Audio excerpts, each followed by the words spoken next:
Looking at the first three kings of Israel, the easily the most well-known three kings of Israel, and we're looking at this not as a history lesson. Like, we're not looking at their lives going like, and then they did this, and then they did this, and we walk away going, oh, now I know more about them. No. Instead, what we're looking at is seeing their lives as a mirror to ours, and that we see ourselves in them. We can see how we think and how they think. We can look at their decisions and how they, and the things that they say and the things that they do, and we can say, man, I think sometimes the same things, or I've done similar kinds of things. And so we look at their lives as a mirror for ourselves, how to learn from them, and also we look at their lives and we say, man, I don't want to pay their dumb tax. Meaning the mistakes that they made, I don't want to repeat, right? Like, oh, that was dumb. I don't want to do the same thing, right? So we're looking at their lives, and this morning we move on from the first king, King Saul, which had an okay start, but then he goes bad, and Saul was not a great king at all. And now we move on to the next king, the second king, King David.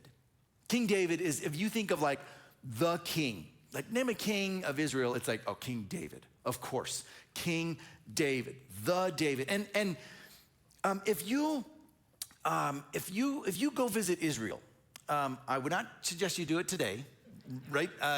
Now's not a good time. But when things settle down and gets back to relative peace, you could go visit Israel, and there's a million sites you can go to, of course. And if you go to Jerusalem, and especially the old city of Jerusalem, there's a particular area inside of there. It's called, like right outside of it's called the City of David.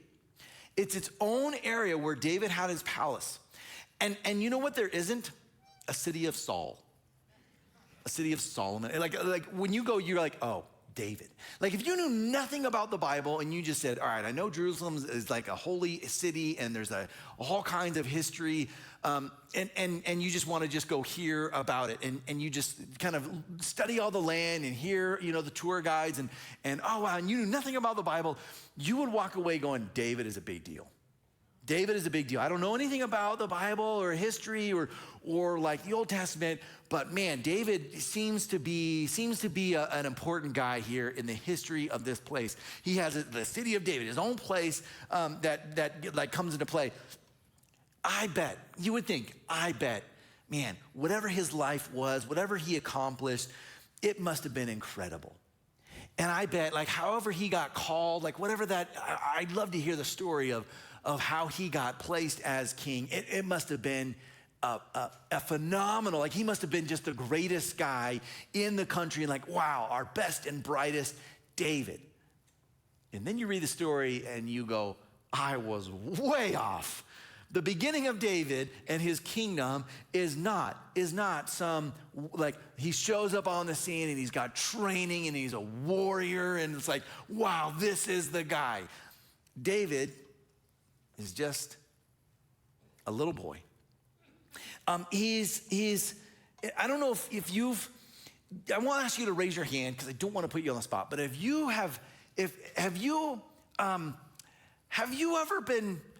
ever been not picked during recess? Have you ever been that person? Some of you raise your hand, you're like, yeah, I still don't get picked. And it's like, all right, if you've ever not been picked, like they're like dividing up teams and they're like, I'll take you, and you, and you're like, well, what about me, right? Like if you've ever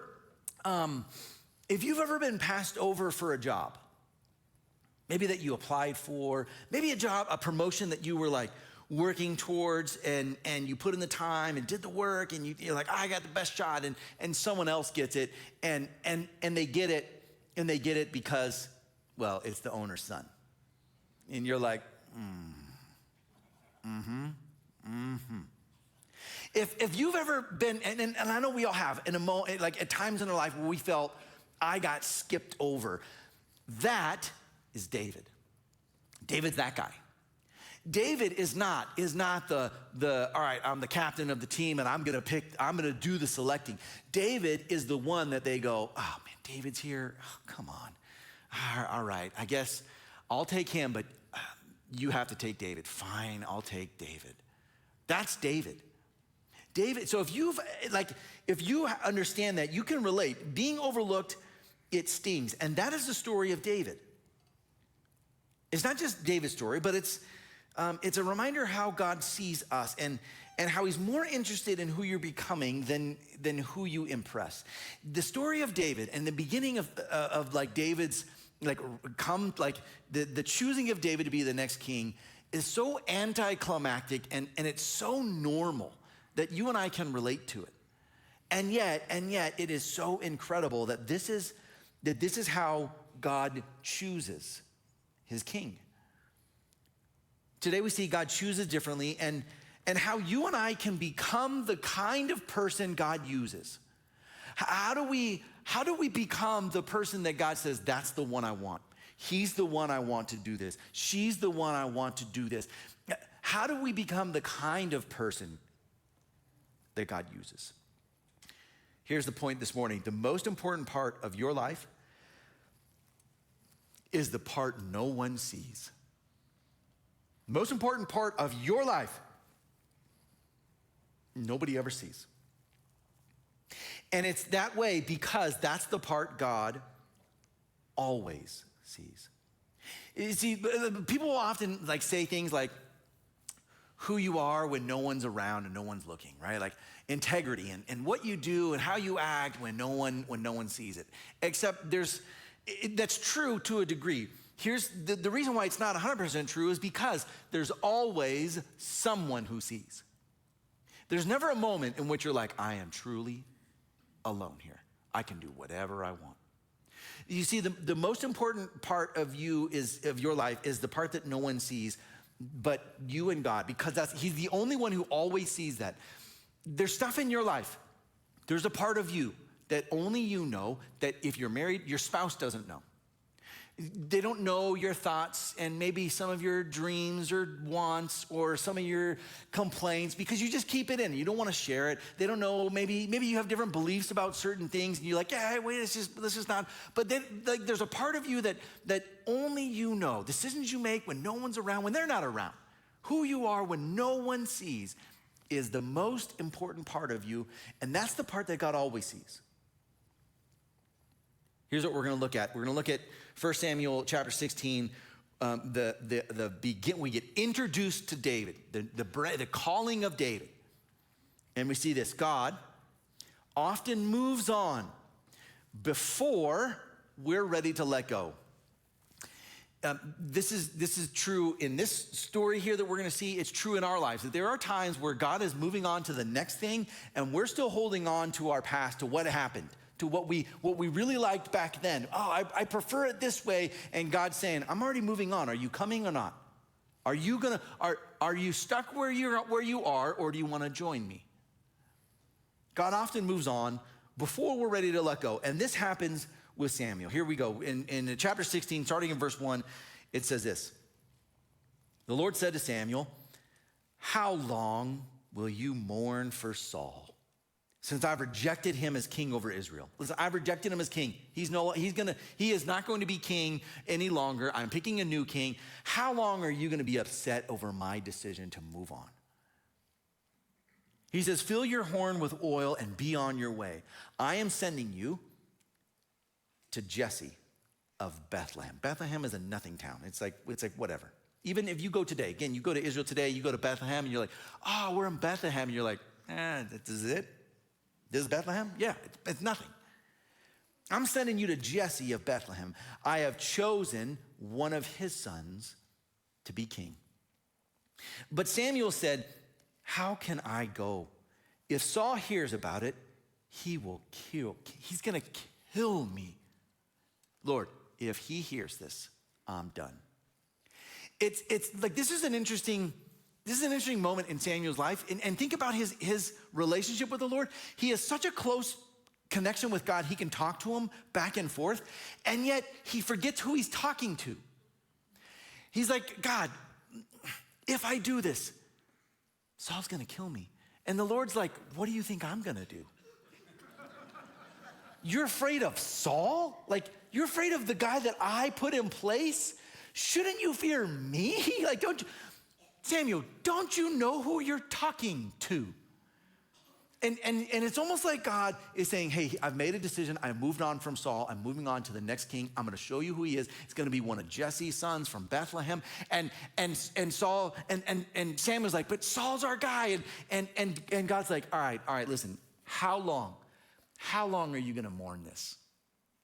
It's almost like he's just sitting there like, all right, Samuel, are you ready? Are you ready? I'm ready to move on. Are you ready to move on?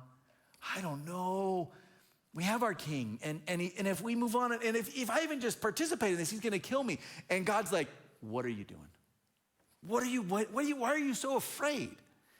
And he says this, the Lord said, take a heifer with you, cow, and say, I have come to sacrifice to the Lord. All right, so this is the cover, right? You're coming to make a sacrifice. Invite Jesse to the sacrifice, and I will show you what to do. You are to anoint for me the one I indicate. So you're gonna go and you're gonna set up, you're gonna tell them we're gonna have this offering for the Lord, and I want Jesse and his whole and all his sons to come, and then I'm gonna tell you who to anoint. All right, that's the plan. All right, so be it. And Samuel's like, fine. But notice his response. His first response is, God, why?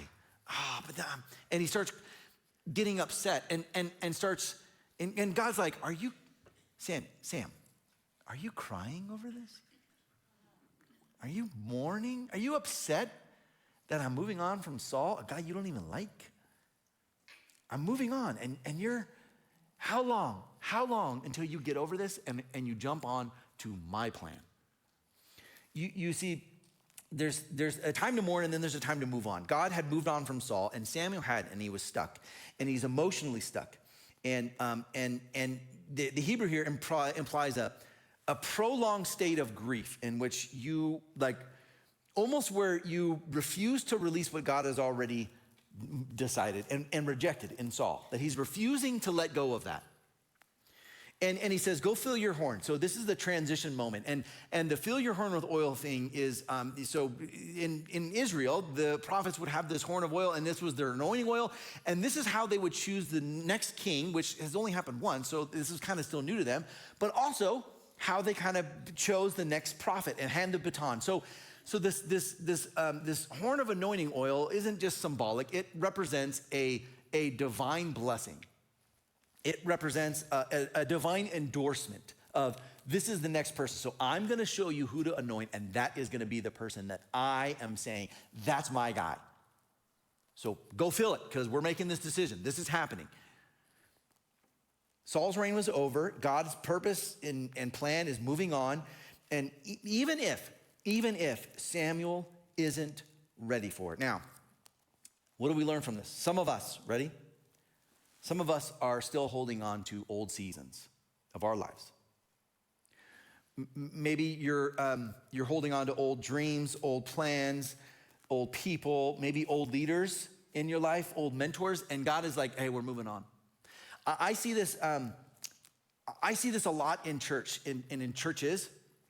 And if this is you, I'm gonna say it, and if it hurts your feelings, I apologize, but I don't apologize. Here we go.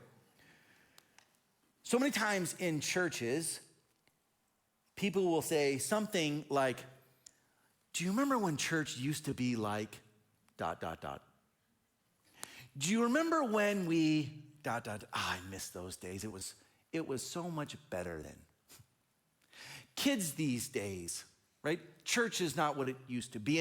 And there's this sense in which it's like, man, how it used to be back then, that was how it's supposed to be. And what God is doing now is never gonna be as good as what it once was. That sounds a lot like Samuel. I hear this in people, and they'll say, like, this happened at the last church I was working at in California, and I was there for a while. It was a church I grew up at, but it was sort of like, at least I didn't grow up in church. So when I became a Christian, that's where I started going. And then I got on staff there, and I remember when I became a pastor on staff there, that people would often talk about what used to be, and not like every week, but every few months or so, they would bring up a particular pastor and be like, oh man, I wish you were here when so-and-so was here, because wow, it was so wonderful. That was like the heyday. And here's what you have to know. That pastor was the pastor 20 years before that. This wasn't like, oh, he left, 6 months ago. Man, it was so great. This was 3 pastors ago. Oh man, when he was here, it was so good. And I'm hearing this like, do you hear yourself? Like, do you even care about this church now? It's like, oh man, it was so much better, but now we're stuck with this guy. And you're like, oh man, do you even like this church? Do you even want to come here? Go back to another, like you could get so caught in here's what it used to be. And you miss on, but here's what God is doing now. I remember for this church, we even brought on a consultant to kind of like, help the church walk through some, kind of tricky stuff. And one of the things he brought up was, hey, you guys are living in your past. Like your people live in the past. It was this. Oh man, it used to be so much better. Do you remember when? It can be so easy. And it's like this in both, church life, but in our lives. It can be like trying to drive while looking in your rear view mirror. You've done this, you've tried this, right? Your rear view mirror, you have it and you use it. Some of you, it's probably optional, like, oh yeah, I have that thing, I guess I should use it every once in a while. And you're, even when you're backing up, when you back up, you never look in your mirror to back up. You have to turn and look because your mirror only shows you so much. If you live your life just simply looking in what's behind you in this little mirror, you're gonna crash your life. You're gonna miss out on what God has in front of you because you're always looking behind you. Like if you're driving on the freeway and you're like worried about all the cars behind you, that's not where the accident's gonna happen. You're gonna rear end the guy in front of you, right? When we live our life looking backwards, we miss out on what God has in front of us.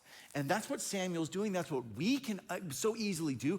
And we can miss out and say, man, so here's what it looks like in our lives.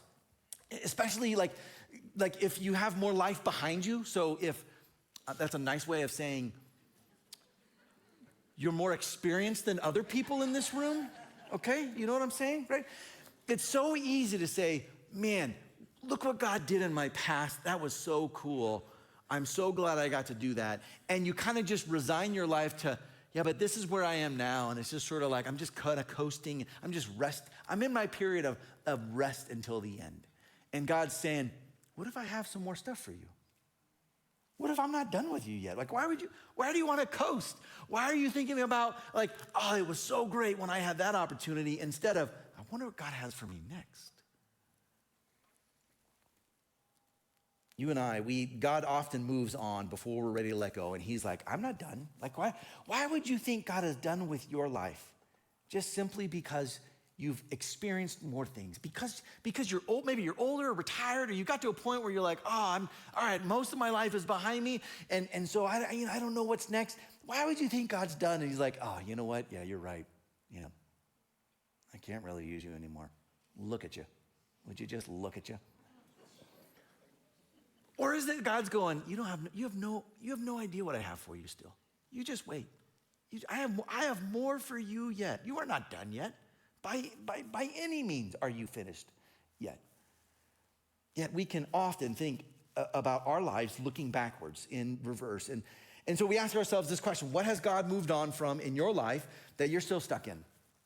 What has God moved on from? He's like, hey, here's the next thing. And you're still thinking about what it used to be, or you remember when, and oh, it was so good. Instead of, all right, here's what God has for me now, still. So Samuel, he obeys and goes to Bethlehem. All right, Lord, here we go. And he's looking for the next king, but his instincts show up and they show us just how easy it is to judge by what is seen, by what's visible. Here's what we see, that God, he doesn't judge people like you and I do. He looks deeper than you think. Deeper than you imagine or realize, deeper than you care to want him to, that God looks deeper into your life, into my life, into the lives of the people around you, deeper than you realize or imagine. The story continues in verse 4. It says this: Samuel did what the Lord said, and when he arrived at Bethlehem, the elders of the town trembled when they met him. They asked, do you come in peace? Now, first, let's just think about this, okay? This really happened, right? So Samuel shows up, The elders of the town, they know it's Samuel. He probably comes not just by himself. There's probably, a group with him and supplies. And like, oh, it's Samuel. Maybe sends a messenger ahead. Samuel's coming. And Samuel's coming. All right. And they show up, and it says this. They trembled when they met him. I want you to imagine you're Samuel. How good does that feel? Now, maybe I'll speak to just the men here, right? How good would it feel when you show up and the people around are like, oh man, he's here. Okay, hey, straighten up. And you're like, that's right. The man just walked in. It's like this. If you manage like people or a department or floor manufacturing or something, or maybe a group, like you're the boss of someone or a group or something, right? You oversee something in your work, employment, or maybe you can imagine that, right? And you show up on the floor, the sales floor, or the manufacturing floor, or the group, whatever, and you show up in the staff meeting, the break room, and everyone's there, and the boss just showed up, right? Maybe you've been in that situation. The boss comes, and you're like, oh hey, everyone, hey, the boss is here. Or maybe you are the boss, you show up, and everyone's like, hey, best behavior, okay, how's everything going? Perfect, no problems here, right? Everything's A-okay, ahead of schedule, everything's going great.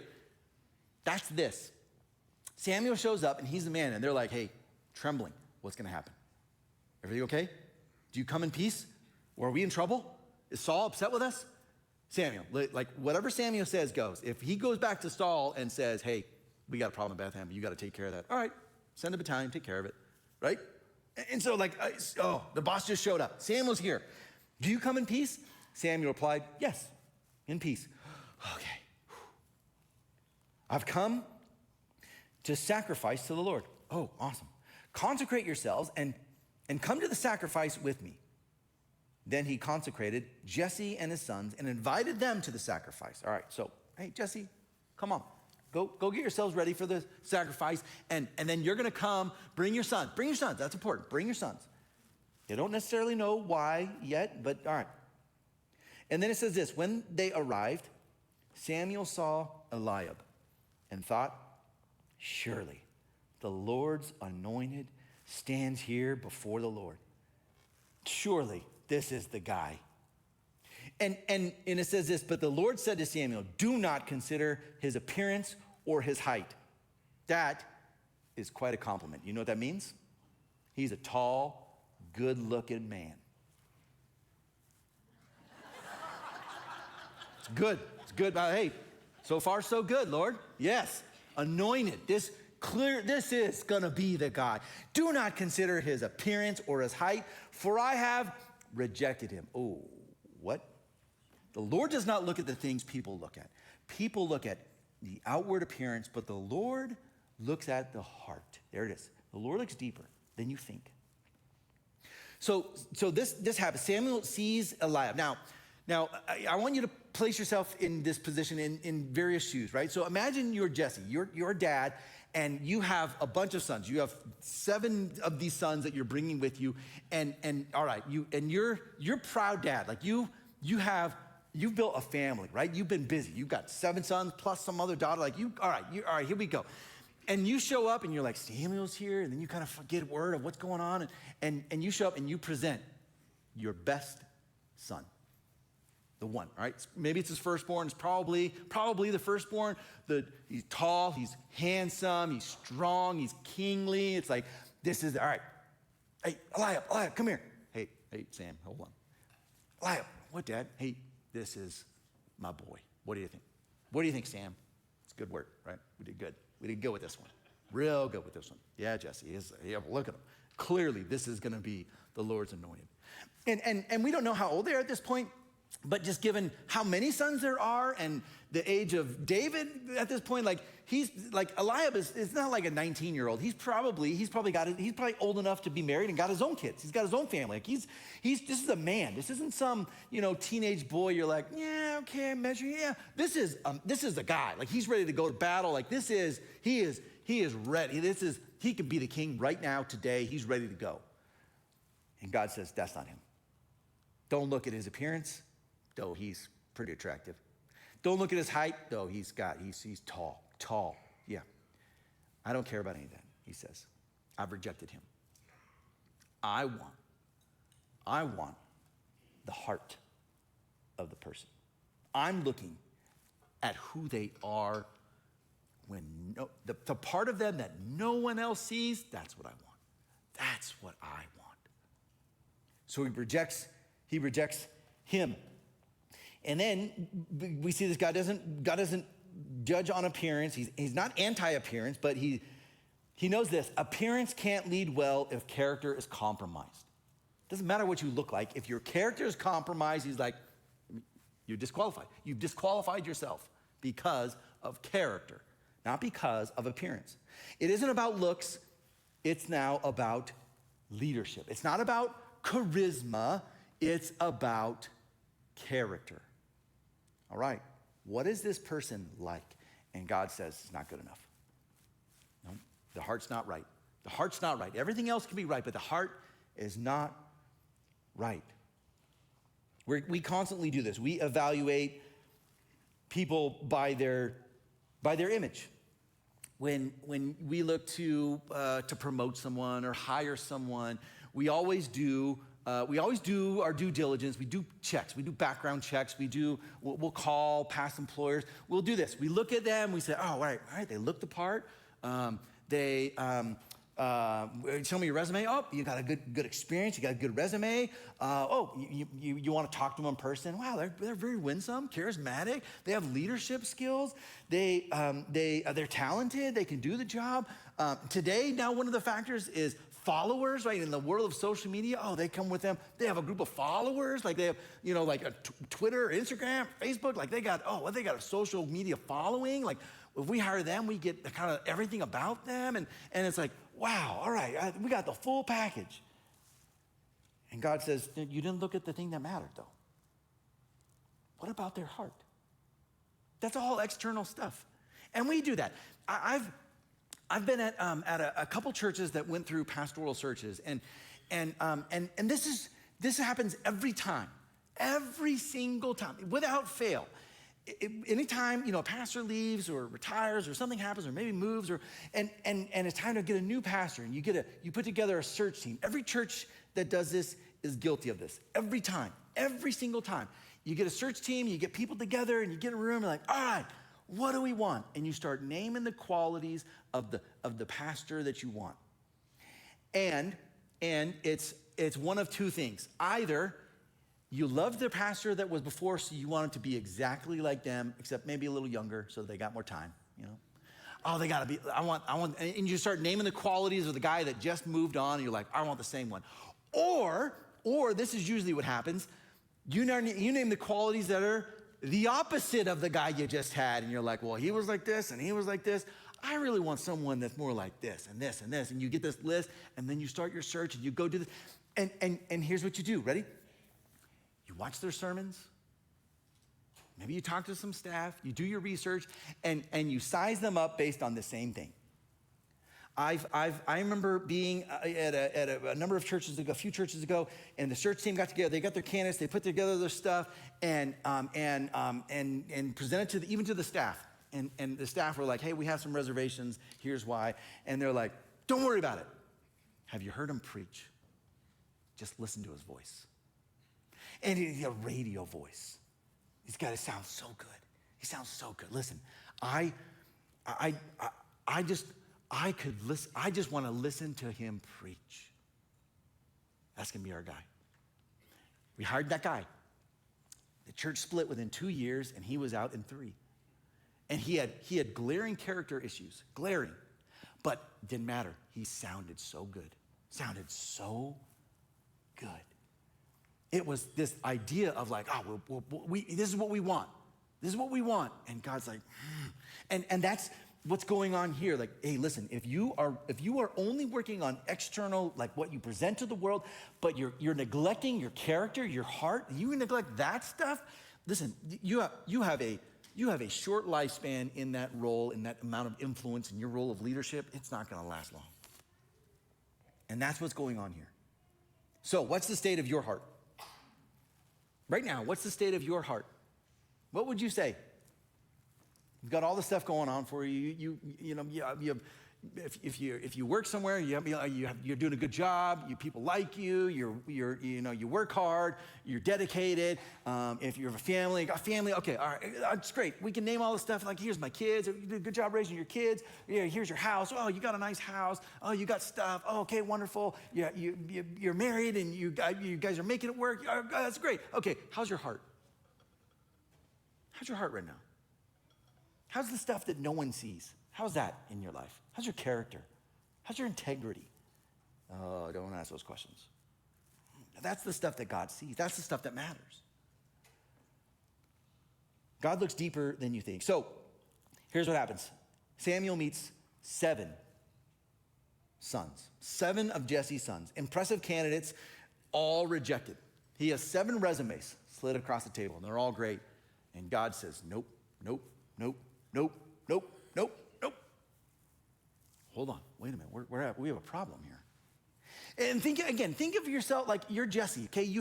You come to the meeting and to this worship service, and like we're gonna sacrifice to the Lord, and then Samuel wants to see your sons, and he's gonna pick one for some role, and you're like, all right, here's my boy, here's my oldest, Eliab, look at him. Oh man, impressive. No, God says it's not him. All right, okay, hey, sorry dude, we tried, but keep it up, good job. All right, here's my number 2 boy. Man, nope. Oh, okay, is it hit my third, my 4th, 5th? He did 7 times, right? He's done the last one. Here's my 7th boy. Here he is, Samuel, what do you think? And he's probably just like, oh, right? He'll be probably the younger of the ones. He's like, now they're probably getting scrawnier and scrawnier as he goes. And like, here he is, like, what do you think? It's not him either. What do you mean it's not him either? I'm out. I got no one left in line. I'm out of sons. What do I do now? Here's what we see. God, he prepares you privately before he promotes you publicly. If you hear nothing else, you've got to hear that. God will prepare you privately before he promotes you publicly. That there is work that he does in solitude, in the alone, kind of like the behind the scenes times of your life. He's working on you to then get you ready for the public, like the public position, the public experience, whatever that is, whatever's going on, whatever God has planned for you in your life, he is preparing you for that. And he will prepare you privately before he promotes you publicly. Because here's what we see. There's one more son. There's one more son that Jesse, this is crazy. Again, imagine you're Jesse. What do you think of your son David? You don't even think of him highly enough to bring him to the meeting. He's not even there. The one that God is going to choose isn't even at the meeting in which Samuel is choosing. Jesse's like, oh, it's just David. Listen, it's clearly like Samuel's clearly not going to pick David. So David, you stay home, take care of the sheep. We'll go, let me and your brothers handle this. We'll go take care of this. He's not even important enough to get the invite. Now imagine you're David. Samuel's here? Yeah. Your dad comes home. Okay, guys, we don't have long. We got to get ready. We're going to the sacrifice. Samuel's here. Samuel here? The Samuel? Yeah, like the prophet of Israel, like the Samuel, the one who picks kings. He's here, and he wants me to bring you guys to this meeting. Oh, Dad, that's so cool. All right, David, just not you, though. You stay here. And David's going like, can I come, please? No, I'm taking your brothers. All of them? Yes, David, but somebody needs to take care of the sheep. Can you just go watch the sheep? Oh, come on. Passed over again. Not picked again. All the older guys and all his older brothers are probably like, yeah, David, come on, man. Hey, next time, buddy. Good luck next time. And they move on, and they go to this meeting. That's David. He's out with the sheep right now. Knowing that they're meeting, probably just like, oh, man, I never get invited to anything. Here's what it says. Jesse had 7 of his sons pass before Samuel, but Samuel said to him, the Lord has not chosen these. So he asked Jesse, are these all the sons you have?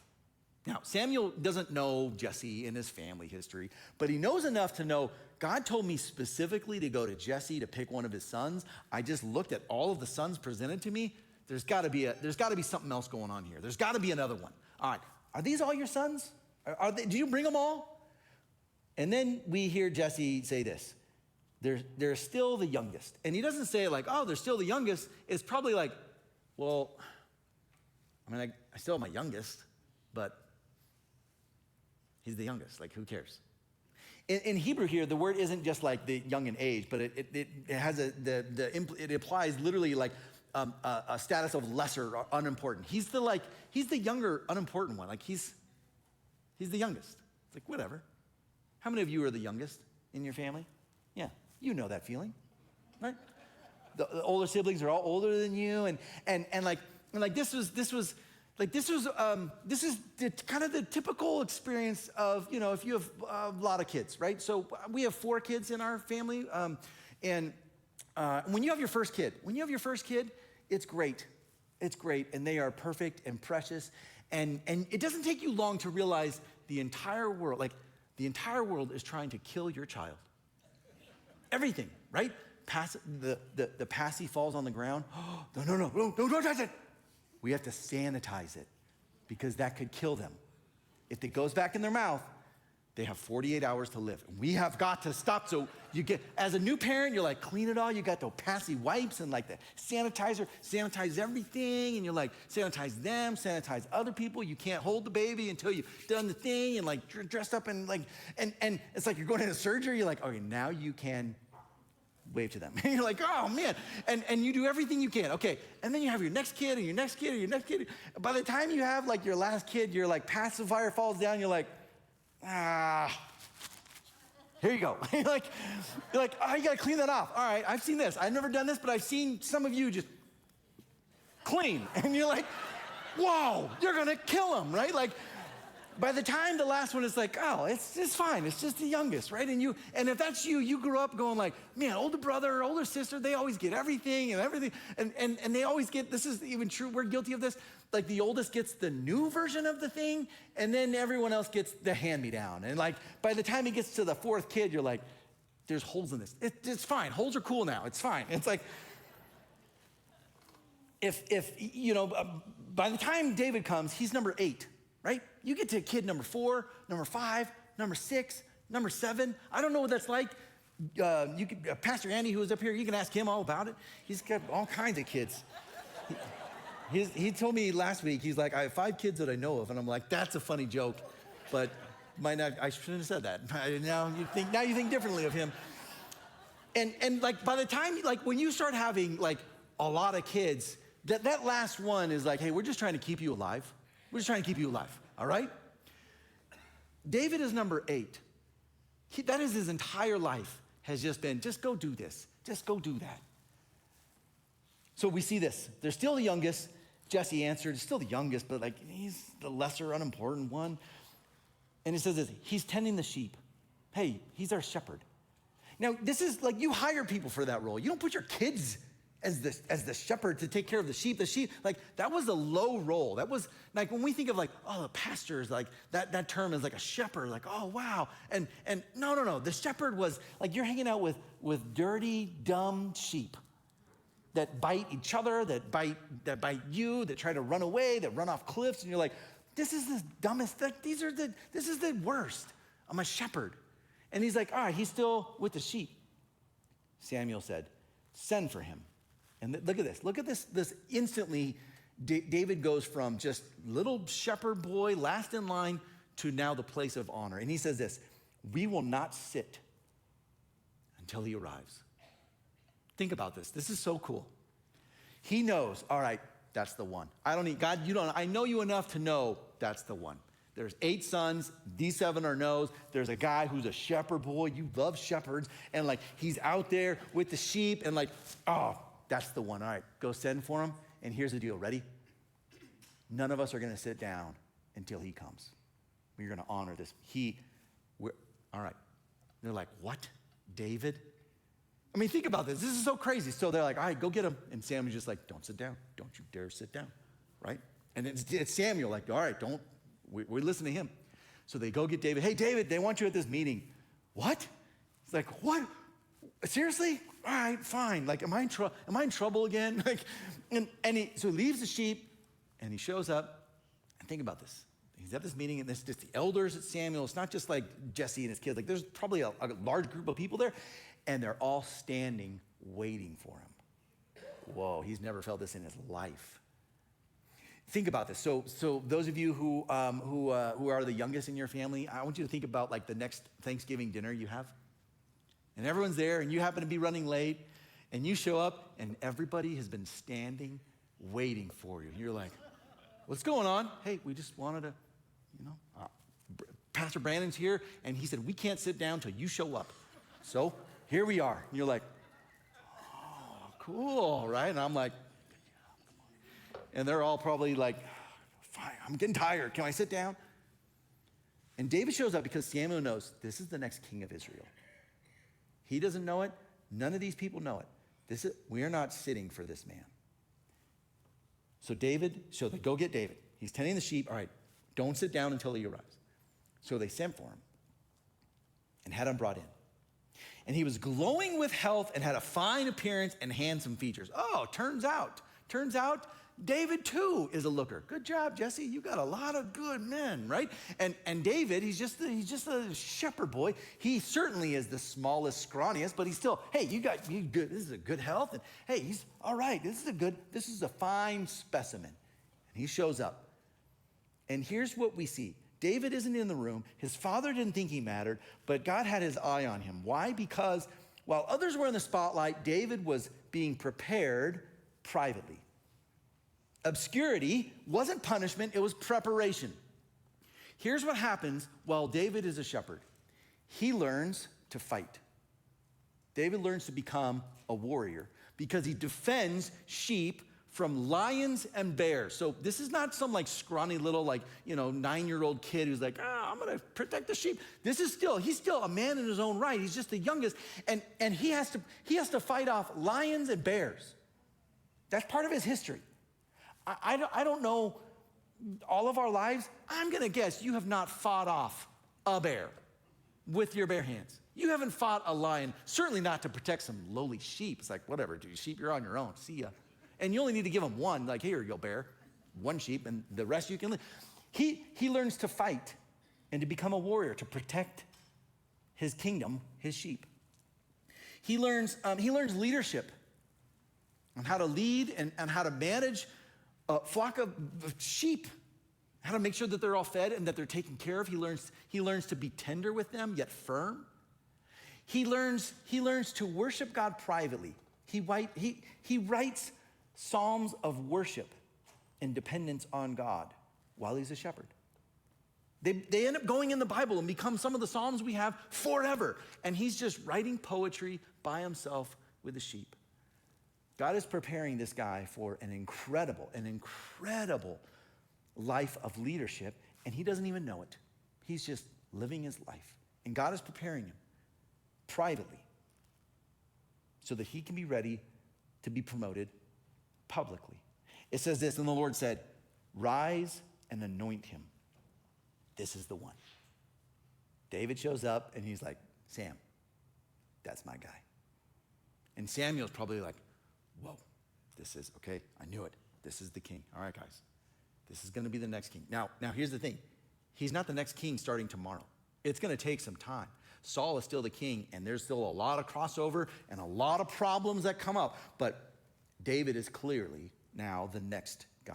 So Samuel took the horn of oil and anointed him, and look at this, in the presence of his brothers.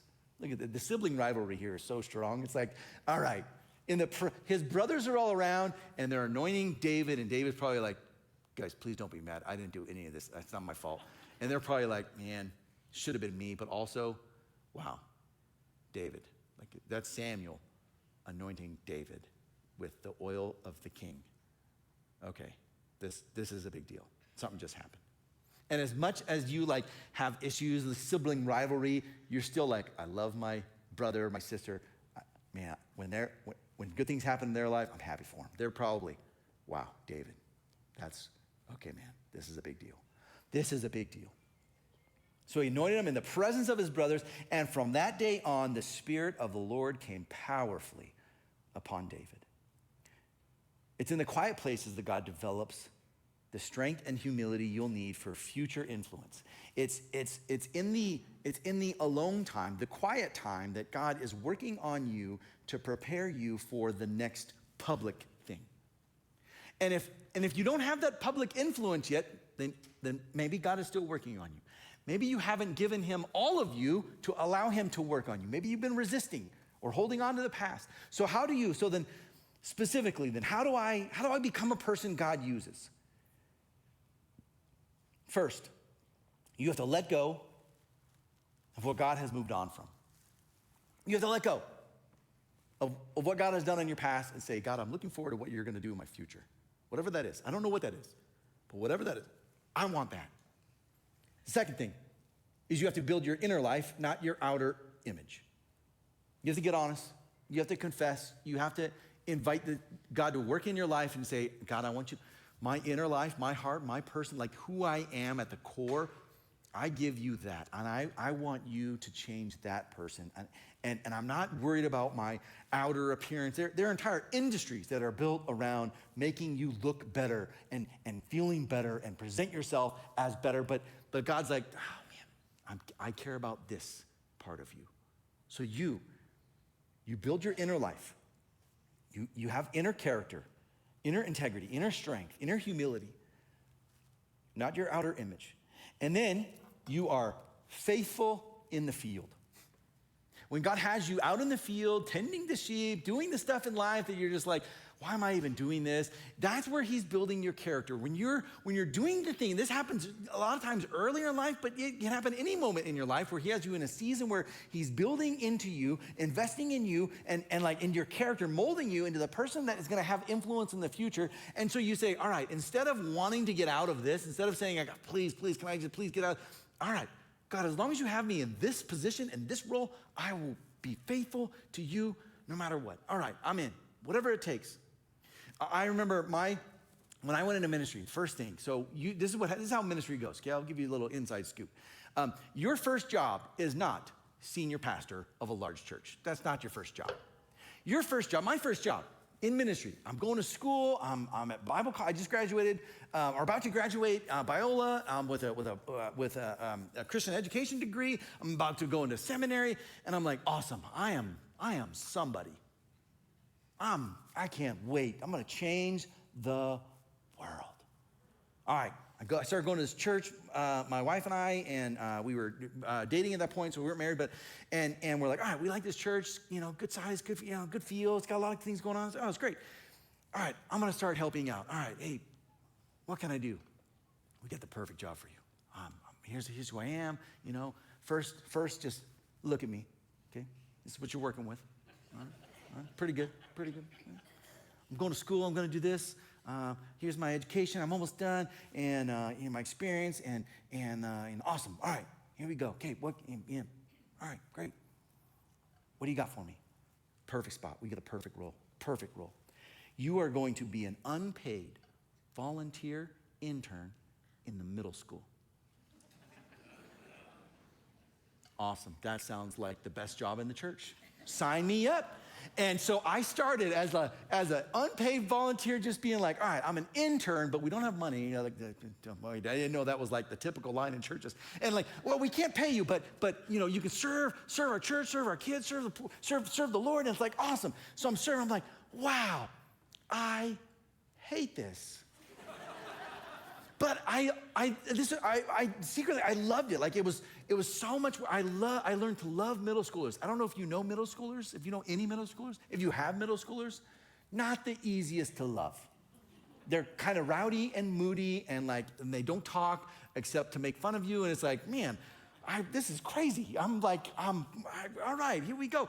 And I learned to love youth ministry. And even now, I'm like, I love youth ministry. I love, and you start to increase your role and your influence, and they're like, oh, wow, okay, this person, they're around, they didn't leave, they lasted 6 months, like, yeah, that's pretty good, longer than the last guy. And so, all right, hey, we're gonna start paying you now. And I think my first job, it was like, we're gonna pay, now, don't get too excited, we're gonna pay you $8 an hour.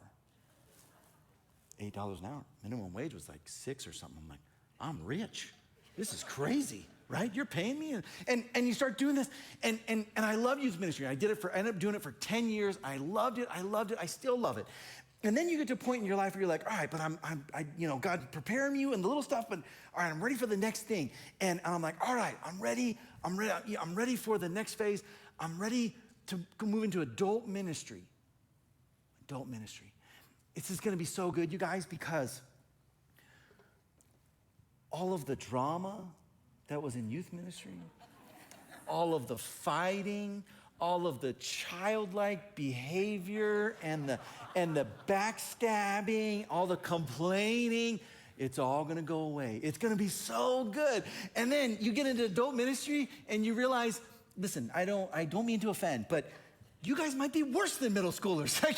It may be harder. Like middle schoolers are at least like, you could do this with a middle schooler. You can get them in a room, and as an adult, you can say, you need to apologize to him. All right, you need to apologize to him. Sorry, I'm sorry I punched you. Well, I'm sorry I stole your, goldfish. You're like, all right. And you're like, all right, hug it out. And you're like, what? Seriously, hug it out. All right, they hug, and then they move on. I could not get you guys to do that. If I sat two of you who are fighting and be like, hug it out, you'd be like, a new church, I'm out. And you're like, but something happens. God is preparing. Like when I'm doing middle school, like here's what I've realized. Adults are just older middle schoolers. That's all you are. You're middle schoolers with money. That's it. But like you start to realize, wow, God is preparing you in like this area for what he's gonna do in your life in this area. And that's just my life. You have a story in your life. God is doing stuff in your life in this area. And maybe it's like, what can he possibly be doing? I'm a stay-at-home mom. I have X amount of kids, 2 kids, 3 kids, 4 kids. Like how much influence can I have? Are you kidding me? You are influencing like future generation. And my wife was stay at home. She stayed home with the kids for a number of years, and now she's a nurse. And she's I don't say this negatively. She's an older nurse, meaning like she's entering the class and like all her friends are like 20, and I won't say how old she is. She's not 20, and when she like now that she's a nurse. And she's like an adult, and they look at her not as like some, fresh out of college. They're like, oh, you're like one of us. She's already like progressed so much further in her career, and she's like, wow, and she's great at it. She's so good at like caring for people, and because she cared for our kids and just learned to like, all right, here's what it looks like on a small scale. Now I do that on a large scale with strangers. She's like, she goes, Brandon, I'm just a mom to older people. That's it. And I talk to them like I love them like they're my kids. And she's like, and it worked. And it turns out people like to be loved. Turns out people like to be cared for. You have an area of your life that God is working on in you to prepare you for something else. And I don't know what that is. You don't even need to know what that is. But something's coming.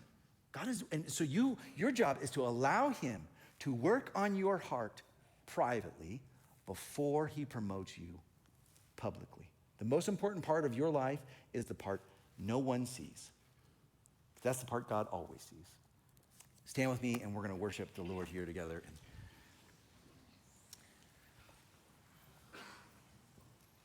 So God, thank you that you are always moving in our lives. Thank you that you are working on our hearts privately to prepare us for what you have publicly. And so I ask God that you would continue to move in our lives, continue to move in our hearts, continue to remind us that the focus should not be on our outer appearance, what the world sees, but rather on our inner self. That the most important part of us is the part no one sees, and it's the part you see. Help us to take seriously that part of us, our heart, our character, our integrity, our strength, our humility, the stuff that no one sees, yet has so much influence on our lives. We love you, Lord. We thank you. We pray this in Jesus' name. Amen.